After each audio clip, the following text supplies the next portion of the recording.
अध्यात्म विज्ञान कोई धर्म या संप्रदाय नहीं है, ये स्पिरिचुअल साइंस है जो कुदरत के कानून पर आधारित है। ये विज्ञान पूरे ब्रह्मांड के सभी रहस्यों को उजागर करता है और जीवन के सभी पहलुओं को समझने के लिए एक नई दृष्टि देता है। इसी को आर्ट ऑफ विजन कहते हैं, दुनिया को देखने की एक नई दृष्टि, जो अध्यात्म विज्ञानी परम पूज्य स्वामी श्री कमलेशानंद जी के निर्देशन में सनातन सत्य का अनुसंधान कर हमारे जीवन को प्रकाशित करे। जय सच्चिदानंद। कोई भी व्यक्ति देहधारी होती है, उनकी पोस्ट कोई भी है, तीर्थंकर भी हो सकती है, ज्ञानी भी हो सकती है, शास्त्र ज्ञानी भी हो सकती है और सामान्यतः जानकारी भी प्रवचनकार के रूप में हो सकती है उनको। तो प्रश्न ये नहीं है कि व्यक्ति कौन है, प्रश्न ये है कि व्यक्ति का अनुभव क्या है और वो अनुभव का बेस क्या है। उनका अनुभव का बेस खुद का एप्लीकेशन करके है, उनका अनुभव का बेस शास्त्रों के नॉलेज को अच्छी तरह प्रेजेंट करना, वो है क्या है। उनका भी रिलेटिव सत्य के ऊपर आधारित है, पाप पुण्य। इतना ही हमको समझ के डिसाइड करना है कि उनका लेवल ऑफ अंडरस्टैंडिंग क्या है, बस। जब आप साइंटिस्ट के रूप में जब दुनिया के सामने बात करेंगे, ये सब बातें आपको विजन में रखनी पड़ेगी। हमारे पास भी पहले आते थे लोग तो कहते थे, स्वामी जी तुम इतने सत्संग की बात करते हो, मोक्ष की बात करते हो, दर्शन की बात करते हो, मगर आप रात्रि भोजन करते हैं कि नहीं करते, कंदमूल खाते हैं कि नहीं खाते, और अभी संसार तो छोड़ा नहीं है तुमने, इतनी बड़ी बड़ी बातें करते हैं। तो वो तो अपने बेस, उनके पास जो बेस है वो प्रेजेंट तो करेगा ना, तो हम इसको कैसे गलत कहेंगे। मैंने कहा आपकी बात सब सही है, मैं उनको डिनाई नहीं करता हूँ, ये सब बातें सब अच्छी है, कोई गलत नहीं है। और जो शास्त्रों में, धर्मों में या धर्म गुरुओं ने बताई है वो गलत है, ऐसा मेरा कहने का मतलब नहीं है। मगर हम सनातन सत्य की बातें जो मुक्ति के लिए काम में क्या आएगी उसकी बात करते हैं, अभी पाप पुण्य की बात नहीं करेंगे। अगर मैं रात्रि भोजन नहीं करूंगा और आपके हिसाब से पाप लगेगा तो मैं स्वीकार करता हूँ, मगर हम उस लेवल की बात करना नहीं चाहते पाप पुण्य की, और पाप पुण्य के आधार से आपकी बात सही है तो वो लेवल खत्म हो जाता है। उसमें फिर फाइट करने की जरूरत, बहस करने की जरूरत है ही नहीं। Why you waste your time and everything? जो लेवल की आप बात करना नहीं चाहते वो छोड़ दो, उनके कहो कि हम सनातन सत्य की बात करते हैं, जिसके आधार से ये अज्ञान होता है और अज्ञान से जो मिथ्या ज्ञान, मिथ्या दर्शन, मोहिनी कर्म बनता है, इससे कर्म बनता है और जन्म बनता है। तो ये क्यों होता है, कौन सा अज्ञान है, कौन सा सनातन सत्य नहीं जानना उसको अज्ञान कहते हैं, उसकी बात करते हैं। बाकी आपने जो धार्मिक सत्य कहा कि इससे पाप होता है, पुण्य होता है, ऐसा होना चाहिए, वो हम मानते हैं। धर्म के माध्यम से, रिलेटिव सत्य के आधार से और पाप पुण्य के आधार से आपकी बात सही है, उसमें बहस करने की जरूरत नहीं है। फिर वहां लंबे लंबे खींचोगे तो फिर वो आपकी बात नहीं सुनेंगे। वो हमारा इसको सब्जेक्ट नहीं बनाओ। क्या नहीं बनाओ? कोई कहेगा नहीं हमारे तो 3 पीढ़ी से बाल कृष्ण को ही मानते हैं, कृष्ण, और इसको पूजा पाठ करना, नहलाना, खिलाना, ये सब कुछ करना, यही हमारा धर्म है, तो क्या ये गलत है? तो हम कहेंगे नहीं, गलत नहीं है, सही है आपका, उससे आपको पुण्य बनेगा। मगर हम सनातन सत्य की बात करना चाहते हैं, जिसके आधार से हम दुनिया में फंसे हैं। अगर आप कहोगे कि कृष्ण को नहीं मानने से दुनिया में फंसे, तो क्या राम गलत है, महावीर गलत है? नहीं है। तो इसलिए आप इसको मानते हैं, वो भी सही है, वो भी सही है, मगर वो बात हमको नहीं करना है। गलत सही क्या है, हमसे उससे ऊपर की बात करना है कि सनातन सत्य क्या है। ये तो आपका धार्मिक सत्य अपने हिसाब से सही है, उसमें हम क्वेरी निकालना नहीं चाहते हैं, तो बात ही उस सब्जेक्ट पे नहीं करने का है, क्योंकि लोग तो आएंगे।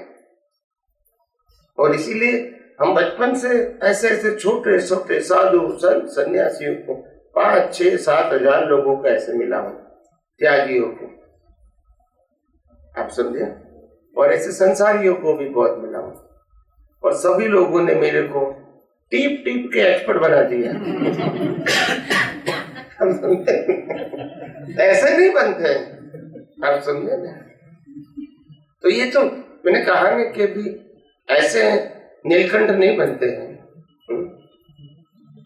सबकी बात को स्वीकारना है, समझना है और सनातन सत्य भी बताना है। ये दुनिया में किसी को गलत कह के आप आगे नहीं बढ़ सकते। सबका अपना अपना व्यू पॉइंट होता है, गलत कहने का आपको अधिकार नहीं है। हाँ, आपकी बात बताना आपको अधिकार है, मगर उनकी बात गलत कह के बताना वो करेक्ट नहीं है। तो ये except by relative view point, उनकी बात अपने दृष्टिकोण से सही है। फिर आपको कि मैं सनातन सत्य और कुदरती कानून के बारे में बात बताना चाहता हूँ, तो कोई तकलीफ नहीं। उनके धर्मों का खंडन करोगे वो तो आपका प्रेजेंटेशन अप्रोप्रिएट नहीं है। कोई भी धर्म का खंडन नहीं करना चाहिए। डायरेक्ट चैलेंज नहीं करो धर्म को या तो शास्त्र को। सिद्धांत से बताओ कि शास्त्रों में लिखा है वो रिलेटिव सत्य है और ये सिद्धांत की जो बात है वो सनातन सत्य है, ऐसा बताओ। गलत ऐसा मत बोलो। क्या बताया? गलत ऐसा नहीं बोलो। ऐसा बोलो कि धर्म के माध्यम से, शास्त्र के माध्यम से, धर्म गुरु के माध्यम से हम पापों से बच के पुण्य के मार्ग में आगे जा सकते हैं, पापों का प्रायश्चित कर सकते हैं और अच्छे काम के लिए हम प्रार्थना भी भगवान को कर सकते हैं। इसमें कोई मना नहीं है और सभी धर्मों में ये बताया है। वो गलत है ऐसा हमारा कहने का मतलब ही नहीं है। आप समझे ना? ये धर्म की स्वामी जी, अवधि दर्शन किसको कहते हैं? अवधि दर्शन, अवधि ज्ञान, अवधि ज्ञान भी है और अवधि दर्शन शब्द भी है। करेक्ट नहीं है, अवधि ज्ञान मतलब भले दर्शन के प्रकार में अवधि दर्शन नहीं आता है, क्योंकि जैसे केवल ज्ञान है, केवल दर्शन है। हाँ, वो दो कैटेगरी अलग है। हाँ, केवल दर्शन का मतलब होता है ये दुनिया को समझना और केवल ज्ञान का मतलब खुद की अनुभूति करना, वो डिफरेंट बात हो गई। मगर अवधि ज्ञान का मतलब क्या है? अवधि ज्ञान शब्द है ये दुनिया के रिलेटिव सत्य को, सनातन सत्य को नहीं। अवधि ज्ञान दुनिया के रिलेटिव सत्य को रेडियस के मुताबिक देखने की क्षमता, लिमिट मतलब अवधि, अवध मतलब इट्स अ बाउंड्री, वो क्षमता है। कोई को 500 फुट देख सकते हैं, 5000 फुट देख सकते, कोई 100 किलोमीटर देख सकते, कोई 500 किलोमीटर देख सकते हैं, कोई 5000 किलोमीटर की रेडियस में क्या होता है वो देख सकता है।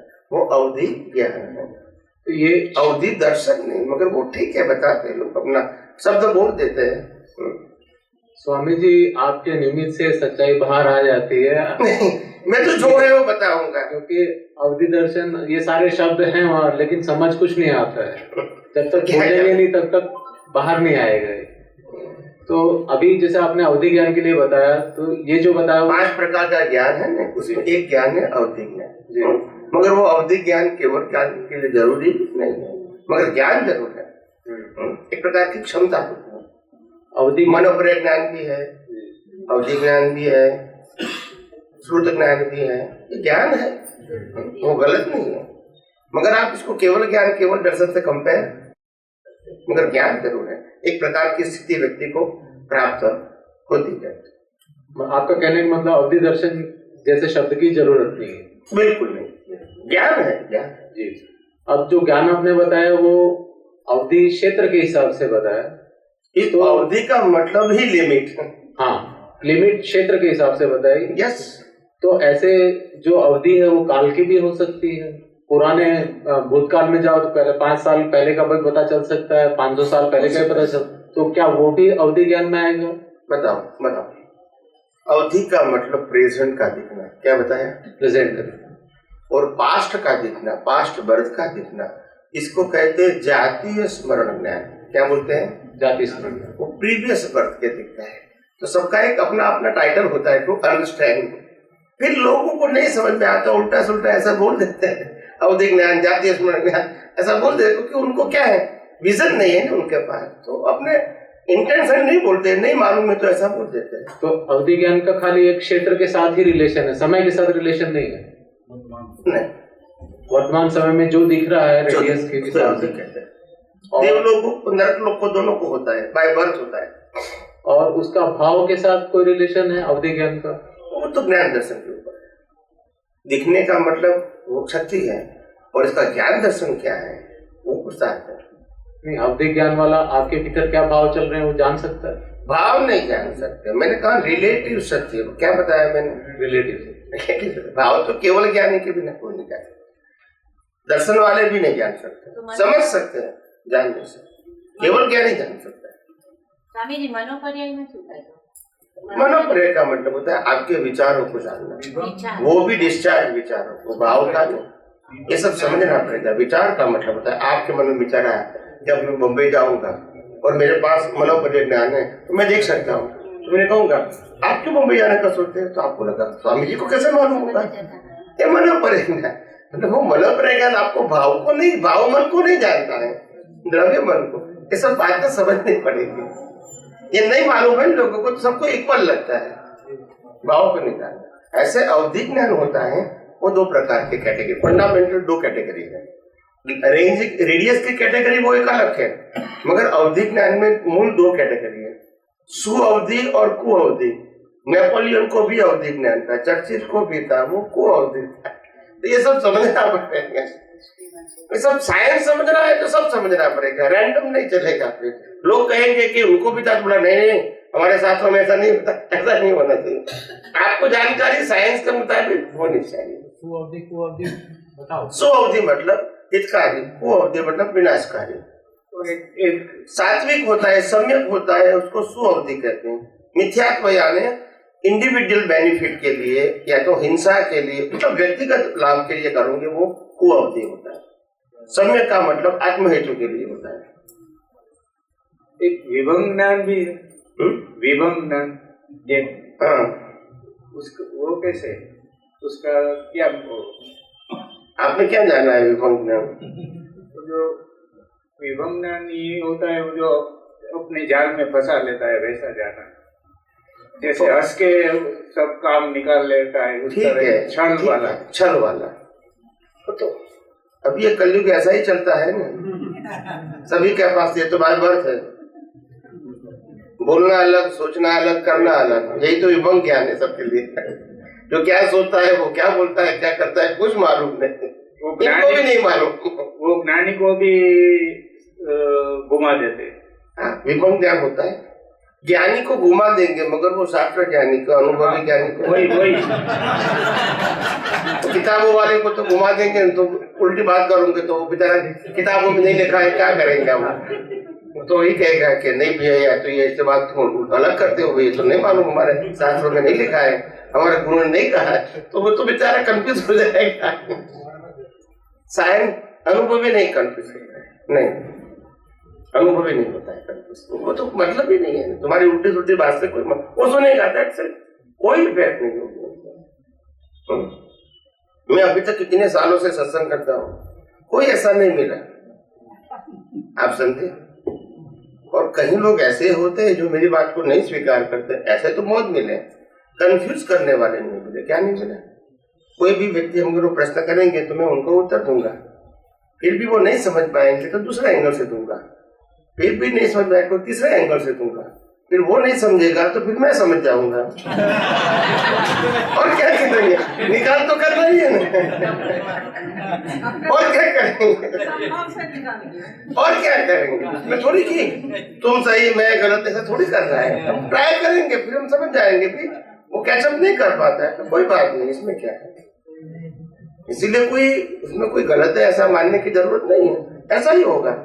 स्वामी जी, आपने कई बार ये समझाया होगा, मैंने भी एक दो बार प्रश्न भी पूछा है स्वामी जी, पर फिर भी एक बार और पूछना चाहता हूँ स्वामी जी। जैसे जैसे जीवन आगे बढ़ता है, ऐसे ऐसे नए नए कर्म के हिसाब से संजोगों मिलते हैं जो कभी हमने फेस ही नहीं किया है, और उसका कभी वो परेशानी कैसी है क्या नहीं पता ही नहीं, अभी नई नई निकल रही है, तो उसमें स्वामी जी देहाध्यास बहुत गाढ़ हो जाता है। तो क्योंकि विज्ञान में अभी कच्चे है स्वामी जी, इतना समझते पर नहीं इतना उपयोग हो रहा है और संजोग इतने हावी हो जाते हैं। तो स्वामी जी कोई ऐसा फॉर्मूला कि जैसे शॉर्ट में हम हमारे आत्मा है, हम ये जागृति ज्यादा रह सके। नहीं, वो तो बराबर है।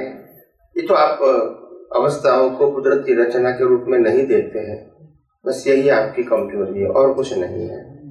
आत्मा तो अपनी जगह पे है, मगर अवस्था में इतने उलझ जाते हैं, डूब जाते हैं और इससे बाहर नहीं निकलते हैं। और इसीलिए फिर मैं आत्मा हूँ, वो बाहर जब निकलोगे तब एहसास होता है कि मैं तो आत्मा हूँ और फिर ये कुदरती रचना है। मगर उसके ये कम बैक आने से पहले बहुत लंबी प्रोसेस हो जाती है उसके अंदर इन्वॉल्व होने की, और इसीलिए थोड़ा सफरिंग महसूस होता है।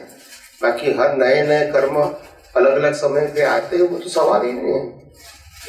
हर रोज डेट भी नई नहीं आती है, पुरानी नहीं आएगी एक के बाद, बोलते नहीं डेट पुरानी आएगी तो वहां पे तकलीफ नहीं है।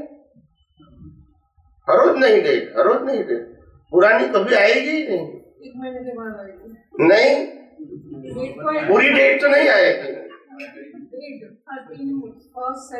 महीना, साल, ईयर कभी नया नहीं आएगा, एक ही रहेगा, एक ही बार लाइफ में आएगा। 1 जनवरी 2021 वो कभी दोबारा लाइफ में नहीं आएगी। जनवरी आएंगी, 1 तारीख आएंगी, मगर 21 नहीं आएगा।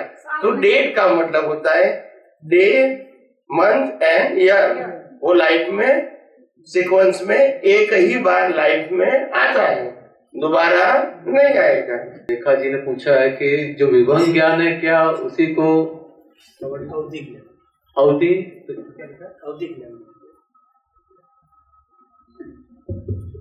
कुअवधि विभंग ज्ञान, अवधि अज्ञान बोलते हैं।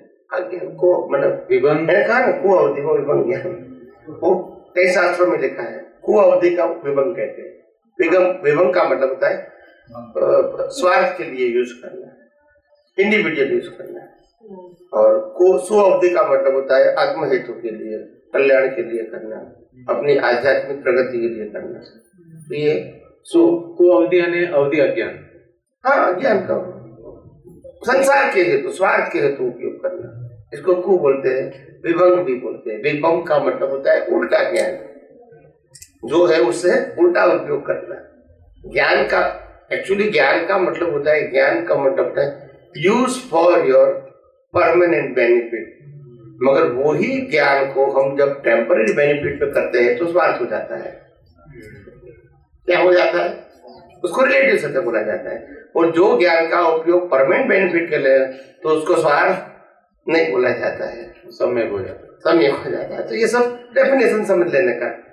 तो हर बात में आप जैसे सिद्धांत समझोगे तो आपको समझ में आ जाएगा कि वो क्या कहना चाहते हैं। मगर शास्त्रों में अगर आप सिंपल शब्दों में जाओगे तो आप कंफ्यूज हो जाओगे। ब्रॉड विजन से, ब्रॉड एस्पेक्ट से उसको देखने का प्रयास करोगे तो यही साइंटिस्ट का विजन होना चाहिए, तभी आपको समझ में आएगा। पूरे इसमें डूब जाओगे तो कुछ समझ में नहीं आएगा।